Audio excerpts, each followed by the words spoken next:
Assalamualaikum warahmatullahi wabarakatuh.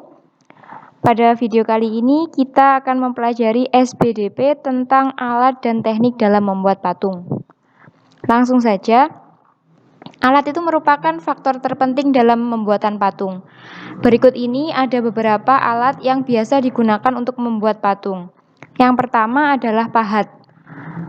Pahat itu merupakan alat yang terbuat dari logam yang memiliki mata pisau di bagian ujung. Berfungsi untuk mengurangi permukaan bidang sesuai dengan bentuk yang diinginkan. Nah, biasanya alat ini digunakan pada bahan yang keras dan semi lunak, misalnya kayu, batu, besi, dan sebagainya. Berikut ini merupakan gambar dari pahat. Yang kedua adalah palu. Palu itu merupakan alat pelengkap pahat. Digunakan untuk memukul pahat sehingga pahat nanti akan menekan bidang yang akan dibentuk. Yang ketiga adalah butsir.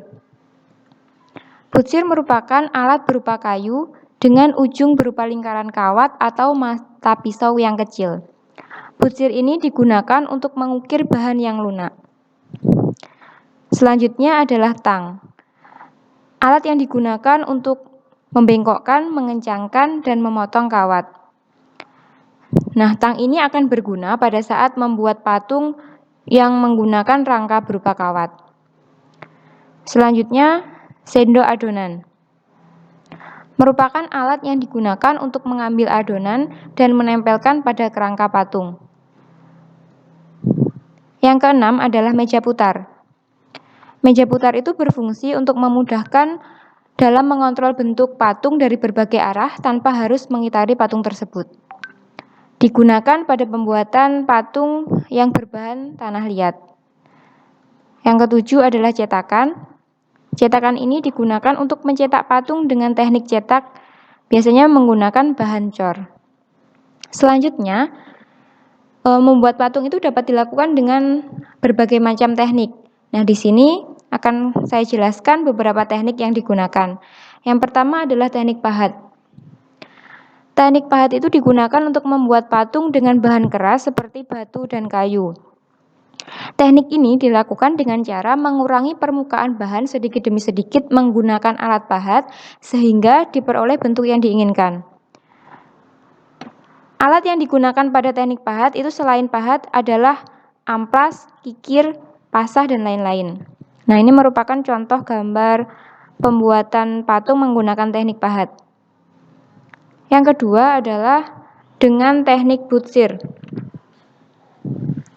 Teknik butsir itu digunakan untuk membuat patung dengan bahan yang lunak seperti tanah liat dan plastisin. Digunakan dengan cara menambah, mengurangi, atau menekan bahan sehingga menghasilkan bentuk yang diinginkan. Alat bantu yang digunakan pada teknik butsir itu adalah butsir, kayu, dan juga kawat. Yang ketiga adalah teknik cetak. Teknik cetak dibedakan menjadi dua, cetak tekan dan cetak cor. Cetak tekan itu dengan cara memasukkan bahan lunak atau sedang langsung ke dalam cetakannya, seperti pada gambar. Sedangkan cetak cor itu mencairkan bahan terlebih dahulu, setelah itu baru menuangkannya pada cetakan. Yang keempat adalah teknik konstruksi. Digunakan untuk membuat patung dengan cara menyusun bahan, baik menggunakan kerangka atau tanpa kerangka. Dan yang terakhir adalah teknik merangkai. Teknik merangkai itu merupakan teknik membuat patung dengan cara merangkai berbagai macam bahan. Nah, seperti pada gambar tersebut. Sekian materi kali ini. Terima kasih.